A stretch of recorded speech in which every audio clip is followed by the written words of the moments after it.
Hello everyone. आज का हमारा लीड कोड का क्वेश्चन नंबर है 2918। Minimum equal sum of two arrays after replacing zeros. ये आपका मीडियम मार्क्ड है। सबसे पहले हम क्वेश्चन समझते हैं। क्वेश्चन के अंदर गिवन क्या क्या है। हमें इस क्वेश्चन के अंदर दो एरेज दी हुई हैं। एक का नाम है nums1 और दूसरी का नाम है nums2, जिसके अंदर कुछ पॉजिटिव इंटीजर्स हैं। ठीक है, आगे चलते हैं। हमें क्या करना है, उसके अंदर जितनी भी जीरो दी हुई हैं हमें उनको रिप्लेस करना है एक पॉजिटिव इंटीजर से, जिससे कि जो मेरी दोनों एरे मुझे गिवन है उन दोनों का सम इक्वल इक्वल हो जाए। और उसके बाद क्या कहता है, वो रिटर्न क्या कराना है फाइनली, मिनिमम इक्वल सम, कि उन दोनों जो मेरी एरेज हैं उनका मिनिमम इक्वल सम क्या होगा। और अगर ऐसा पॉसिबल नहीं है तो उस केस में हमें -1 रिटर्न करा देना है। एग्जाम्पल के साथ समझते हैं, थोड़ा बेटर अंडरस्टैंडिंग के साथ समझ में आएगा। ठीक है, आज का जो हमारा एग्जाम्पल है, अगर हम उसके अंदर बात करें, अगर जो मेरी पहली एरे है वो मेरी है 32010, और अगर हम बात करते हैं अपने nums2 की, तो वो क्या गिवन है 650।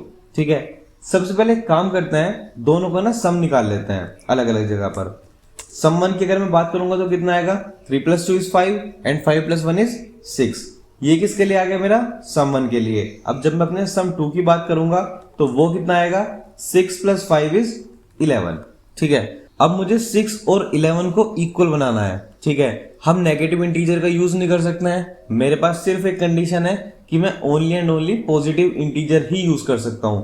सो 11 से नीचे तो हम जा ही नहीं सकते हैं अब। ठीक है, मुझे 11 से ऊपर ही जाना पड़ेगा। अब यहाँ पे देखो, अगर मैं सम 2 में सिर्फ 1 ऐड कर दूं, ठीक है, अगर मैं अपने सम 2 में 1 ऐड कर दूं तो मेरे पास सम कितना आ जाएगा, 12 आ जाएगा।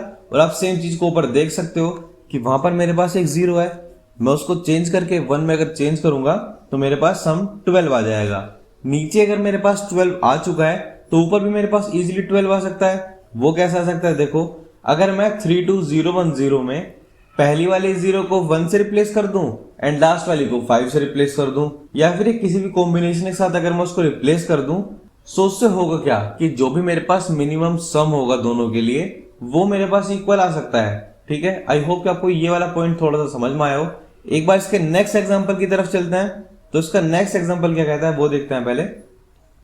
इस बार हमें इनपुट में nums1 में दिया हुआ है 2020 और nums2 में क्या दिया हुआ है 1 और 4।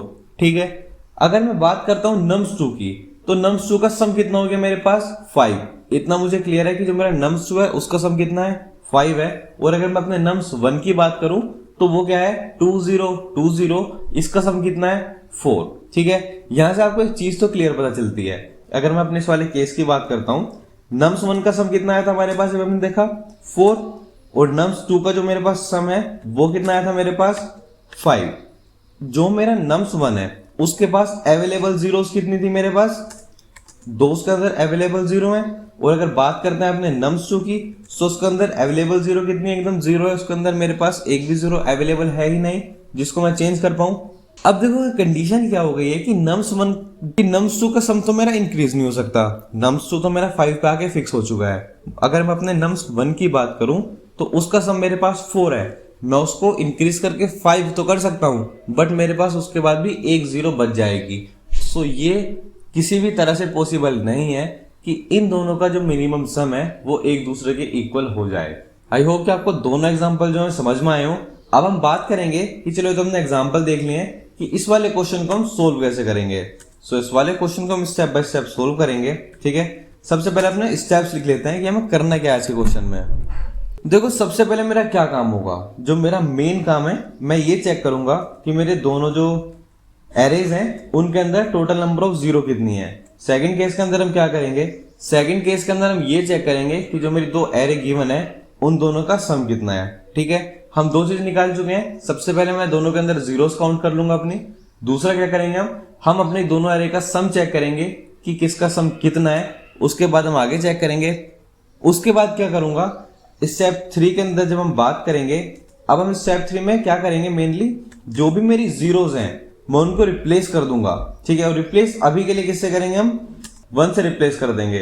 अब बात है कि हम उनको 1 से ही रिप्लेस क्यों करेंगे। 1 से रिप्लेस करने का मेन रीजन क्या है कि हमको क्या चाहिए, मिनिमम सम चाहिए जो कि दोनों का इक्वल आ जाए। सो स्टार्टिंग में हम क्या करेंगे, उसको 0 से अपना रिप्लेस कर देंगे, 0 को 1 से। ठीक है, 3 स्टेप मेरे कंप्लीट हो चुके हैं। नेक्स्ट क्या है, नेक्स्ट स्टेप में मैं ये चेक करूंगा कि क्या ये सब पॉसिबल भी है मेरा जो मैं कर रहा हूं, कि क्या ये पॉसिबल है कि मैं दोनों की दोनों को मिनिमम सम में इक्वल रख सकता हूं। अगर रख सकता हूं तो ठीक है, नहीं रख सकता हूं तो फिर तो कुछ करा ही नहीं सकते हैं। और अगर नहीं करा सकते हैं तो हम स्टेप 5 में क्या करा देंगे, फाइनली अपना रिटर्न करा देंगे, क्या, -1। सो ये हो जाएगा मेरा रिटर्न -1, ठीक है। और स्टेप 6 क्या रहेगा मेरा, ये मेरा फाइनल स्टेप रहेगा। स्टेप 6 में क्या कराएंगे, अगर आप मान के चलते हैं मेरा आंसर मुझे मिल जाता है किसी भी कंडीशन के अंदर, तो उसके अंदर मैं क्या रिटर्न कराऊंगा। अगर आंसर नहीं मिलेगा तो मैं क्या रिटर्न करा रहा हूं, -1। बट अगर मुझे गलती से भी मिल जाता है तो मैं यहाँ पे क्या रिटर्न करा सकता हूं, दोनों के सम का जो भी मैक्सिमम होगा, मैक्सिमम ऑफ सम 1 कोमा सम 2 जो भी आएगा उसको मैं रिटर्न करा सकता हूं। अगर आपको इस वाले को समझने में थोड़ी सी प्रॉब्लम हो तो इसको मैं दोबारा अपने प्रीवियस एग्जांपल के साथ समझा सकता हूं आपको। प्रीवियस वाले एग्जांपल में हमारे साथ क्या हुआ था, जो मेरा nums 1 का सम आया था वो कितना था, आई थिंक 6 था, और जो मेरे nums 2 का सम था वो मेरा कितना आया था, वो मेरा था 11 था, ठीक है। अब जब इसके अंदर मैं क्या करूंगा, इसकी सारी जीरो को 1 से रिप्लेस कर दूंगा स्टेप 3 में जाके, तो होगा क्या, जो मेरा nums 2 है उसका सम कितना हो जाएगा मेरे पास, 12 हो जाएगा। और अगर मैं बात करता हूं अपने nums 1 की, तो nums 1 के पास 2 जीरोस थी, तो इसका टोटल जो नया वाला सम है वो 8 आ जाएगा मेरे पास, ठीक है। अब आप ये सोचो कि 8 या 12 में से जो भी मेरा मैक्सिमम है उस केस को ही तो मुझे अचीव करना है, ठीक है। क्या वो 8 है या वो 12 है, जो भी इन दोनों में से मैक्सिमम आएगा मैं उसको इजीली अपने आंसर के अंदर यूज कर सकता हूं। आई होप कि आपको ये वाला लॉजिक समझ में आया हो, हम मैक्सिमम क्यों रिटर्न करा रहे हैं वो आपको समझ में आया हो। और जो हम ये सम 1 और सम 2 कर रहे हैं ना, ये हम नए वाला सम कर रहे हैं, रिप्लेस करने के बाद जो सम आएगा ये उनका इनिशियल सम नहीं है। हम यहाँ पे 6 और 11 को चेक नहीं कर सकते कि इन दोनों में से मैक्सिमम कौन है।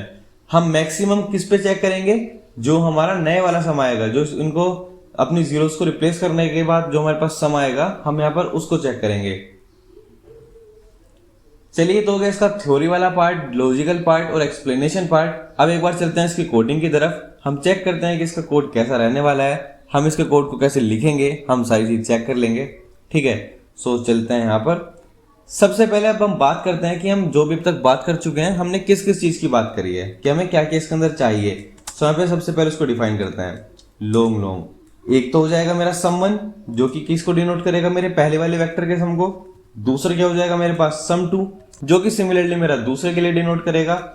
उसके बाद अगर हम बात करते हैं जीरोस की, सो इन जीरोस ऑफ 1 पहले वाले की जीरो कितनी है स्टार्टिंग में उसको डिनोट करेगा। और अगर हम बात करते हैं जीरोस ऑफ 2, ये मुझे बता देगा कि जो मेरा दूसरे वाला है उसके अंदर टोटल नंबर ऑफ जीरोस मेरे पास कितनी रहने वाली हैं।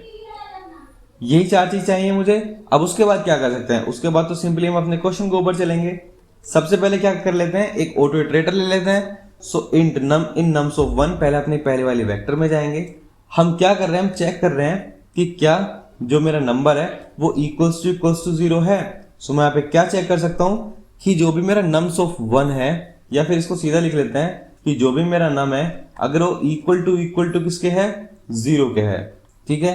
तो उस केस के अंदर हम क्या करेंगे, जो भी मेरी जीरोस ऑफ 1 है वो क्या हो जाएंगी, मेरी इंक्रीज होने वाली हैं। बट अगर आप मान के चलो कि ऐसा नहीं होता है, अगर ये वाली कंडीशन फॉलो नहीं होती है तो मैं क्या कर लूंगा, उसको सम में ऐड करता रहूंगा। सो जो मेरा सम 1 है वो कितना हो जाएगा, प्लस इक्वल्स टू नम, ठीक है। अब इस कंडीशन के अंदर हमने सिर्फ अभी तक क्या किया है, अगर मेरा नंबर 0 है तो मैंने अपनी जीरोस की काउंट को इंक्रीज कर लिया, और अगर नहीं है तो फिर बस मैंने उसको अपने सम में ऐड करा दिया, क्योंकि वो मुझे लास्ट में वैसे भी चाहिए था। ये तो हो गया नम 1 के लिए। सेम पार्ट को हम किसके लिए लिखेंगे, अपने नम 2 के लिए लिखेंगे। सो ये वापस सेम चीज आपकी वापस आने वाली है, इन नम्स 2। अगर इसके अंदर भी क्या लिखेंगे हम, सेम चीज, इफ नंबर जो भी इक्वल्स टू मेरे पास 0 आ जाता है। इस बार काउंट किसकी इंक्रीज होगी, जीरोस ऑफ 2 प्लस प्लस, ठीक है। ये तो हो गया मेन कंडीशन। और अगर ऐसे वाली कंडीशन फॉलो नहीं होती है तो हम क्या करेंगे, हम अपने जो सेकंड वाला है उसके सम को भी इंक्रीज करा लेंगे। सो सम हो जाएगा इसका प्लस नम, और यहाँ पे 2 भी आएगा लास्ट में, सम 2, ठीक है। 2 कंडीशंस हैं, दोनों हमारी हो चुकी हैं। अब आप देखो यहाँ पे, एक बार आपको वापस स्टेप्स पे ले चलता हूं। हमने अपने जीरोस को काउंट कर लिया, डन हो गया। नेक्स्ट स्टेप क्या है हमारा, नेक्स्ट स्टेप क्या है कि हमें इसके अंदर सम निकालना था, हम इसके अंदर सम निकाल चुके हैं, खत्म हो चुका है। नेक्स्ट स्टेप पे क्या करना है, हमें जितनी भी मेरी जीरोज हैं उनको मुझे रिप्लेस किससे करना है, 1 से रिप्लेस करना है। अब बात यह है कि अपनी जीरोज को हम 1 से कैसे रिप्लेस करेंगे, ये कैसे पॉसिबल होगा। सो एक बार उसको चेक करते हैं। अब वापस अपने कोड पे चलते हैं, ठीक है। अब अगर मैं अपनी जीरोज को 1 से रिप्लेस कर दूं तो उससे क्या इफेक्ट पड़ेगा, अब एक बार ये सोचना, ठीक है। पहले इस पे चलते हैं। अगर मैं यहाँ पे इसको 1 से रिप्लेस करूंगा और इसको 1 से रिप्लेस करूंगा तो कितना आएगा, 3 + 2 5 + 1 6 + 1 7 + 1 8, ठीक है। अगर मैं इस जीरो को अपनी 1 से रिप्लेस करूंगा तो क्या फर्क पड़ेगा, 6 + 5 = 11, 11 + 1 = 12। क्या आपको इन दोनों में कॉमन चीज दिखी है? अगर आप इसको ध्यान से देखो तो आपको एक छोटा सा पॉइंट दिखेगा कि अगर मैं इस जीरो को भी 1 से चेंज कर दूं और इस जीरो को भी 1 से चेंज कर दूं तो मेरे पास इसके प्रीवियस सम में और नए वाले सम में कितना फर्क आएगा, चेक करते हैं। पहले इसका सम कितना है, 6 है। जब मैंने जीरोस को 1 से चेंज कर दिया तो मेरे पास नया सम कितना आ गया, 8। और इसके अंदर नंबर ऑफ जीरोस कितनी है, 2, एंड 6 + 2 = 8। दोबारा देखते हैं, अगर हम इस वाले क्वेश्चन की बात करते हैं, 6 + 5 = 11। जब मैं इस वाली जीरो को 1 से रिप्लेस कर दूंगा तो सम कितना हो जाएगा, 12, ठीक है। मतलब क्या है कि जो मेरा प्रीवियस सम है अगर मैं उसके अंदर अपनी नंबर ऑफ जीरोस ऐड कर दूं तो मुझे ये पता चल सकता है कि मेरा नया सम कितना रहने वाला है। आई होप कि आपको पॉइंट क्लियर हुआ होगा। दोबारा रिपीट करता हूं, कर क्या रहे हैं, जो मेरा प्रीवियस सम है अगर मैं उसके अंदर अपनी नंबर ऑफ जीरोस ऐड कर दूं तो मुझे ये पता चल जाएगा कि मेरा नए वाला सम कितना रहने वाला है उसका, ठीक है। अब हम इस वाले पार्ट का भी इसके अंदर कोड कर लेते हैं। सो कंडीशन क्या हो जाएगी, सबसे पहले हमें 2 सम और क्रिएट करते हैं, लॉन्ग लॉन्ग न्यू 1 = जो भी मेरा सम 1 है वो तो उसके अंदर एज इट इज रहेगा और इसमें ऐड क्या हो जाएगा कि मेरे जो फर्स्ट वाला पार्ट है उसके अंदर जीरोस ऑफ 1 कितने हैं। ये तो हो गया मेरा फर्स्ट पार्ट के लिए। उसके बाद मैं यहाँ पे क्या क्रिएट करूंगा, सेकंड वाले के लिए मुझे यहाँ पे क्रिएट करना पड़ेगा। सो हो जाएगा लॉन्ग लॉन्ग न्यू 2 = अब इस वाले पार्ट के अंदर देखो हम क्या ऐड करेंगे, सबसे पहले जो मेरा सम 2 है वो ऐड होगा और उसके बाद इसके अंदर क्या ऐड होगा, जो मेरी सेकंड वाले पार्ट की जीरोस थी वो भी इसके अंदर ऐड हो जाएगा। सो मेरे पास अब दोनों जो मुझे नए सम चाहिए थे वो भी दोनों मुझे मिल चुके हैं। अगर अब आप वापस नोट्स पर आओ तो आप देखो हमारा जो थर्ड स्टेप है वो भी कंप्लीट हो चुका है। अब हमें फोर्थ स्टेप में क्या चेक करना है कि क्या वो पॉसिबल है या वो पॉसिबल नहीं है। सो यानी कि हमें यहाँ पर वो कंडीशंस लिखनी है जिनके अंदर वो पॉसिबल होगा और जिनके अंदर वो पॉसिबल नहीं होगा। सबसे पहली कंडीशन लिखते हैं, ठीक है। कंडीशन क्या है, जो भी मेरा फर्स्ट वाला पार्ट है, ठीक है, अगर उसके अंदर जो जीरोज है वो 0 है और उसी के साथ साथ जो मेरा सेकंड वाला पार्ट है, जो मेरी मतलब सेकंड वाली वेक्टर है, उसके अंदर भी जो जीरोज हैं वो कितनी है मेरे पास, = 0 है। दोनों के अंदर एक भी मेरे पास जीरो अवेलेबल है ही नहीं। और जो इन दोनों का मिनिमम सम है, ठीक है, वो भी एक दूसरे के इक्वल नहीं है। सो यानी कि क्या है, जो सम 1 है is not equals to some 2।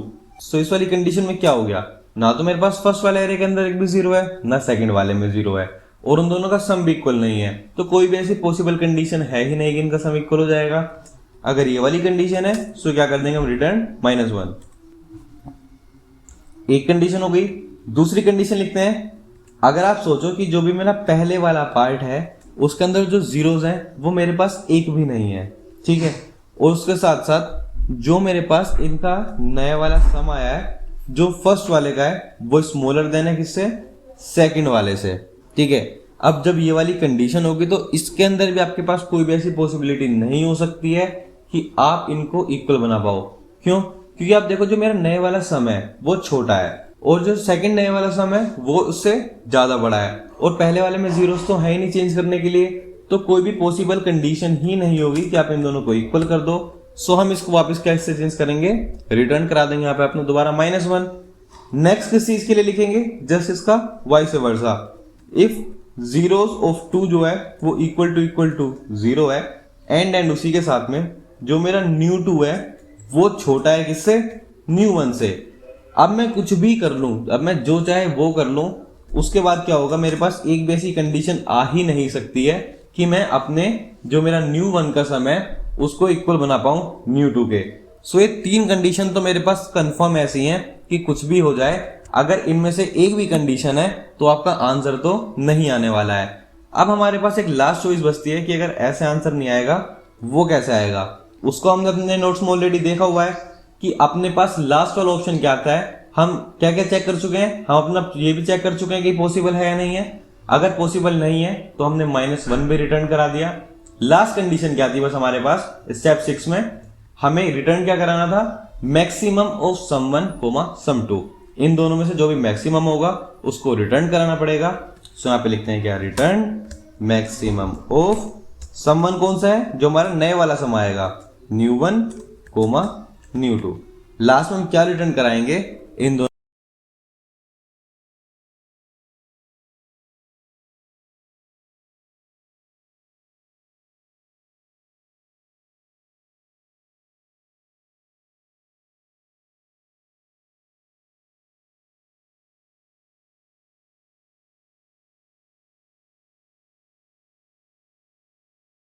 अब बात करते हैं इसके नेक्स्ट पार्ट की। वो क्या कहता है कि इसकी टोटल टाइम कॉम्प्लेक्सिटी कितनी रहने वाली है मेरे पास, ठीक है। अब सबसे पहली बात तो ये है कि जब मैं इस वाले के अंदर जाऊंगा अपने फर्स्ट वाली वेक्टर में, तो इसकी जो टाइम कॉम्प्लेक्सिटी है वो कितनी रहेगी। इसके अंदर टोटल नंबर ऑफ एलिमेंट्स कितने हैं, मान के चलते हैं कि इसके अंदर टोटल नंबर ऑफ एलिमेंट्स मेरे पास n होंगे। सेकंड वाले केस की अगर मैं बात करूंगा, इसके अंदर टोटल नंबर ऑफ एलिमेंट्स अगर m होंगे तो मेरे पास इनकी टोटल टाइम कॉम्प्लेक्सिटी कितनी आने वाली है एट द एंड। सो मेरे पास जो लास्ट में टोटल टाइम कॉम्प्लेक्सिटी आएगी, टोटल टाइम कॉम्प्लेक्सिटी आएगी वो मेरे पास कितनी रहेगी, इसमें big of n plus m, number of elements in n plus number of elements in n। ये मेरे पास क्या रहेगी इसकी टाइम कॉम्प्लेक्सिटी। और अगर हम इसके स्पेस कॉम्प्लेक्सिटी की बात करें तो हमने उसके अंदर कोई भी एक्स्ट्रा स्पेस को यूज ही नहीं करा है। सो इसके अंदर जो मेरा स्पेस कॉम्प्लेक्सिटी रहेगी वो कितनी रहेगी मेरे पास, big of 1। So yes, that's it for today's question. अब हम मिलते हैं अपने नेक्स्ट क्वेश्चन में। Till then keep coding, keep practising.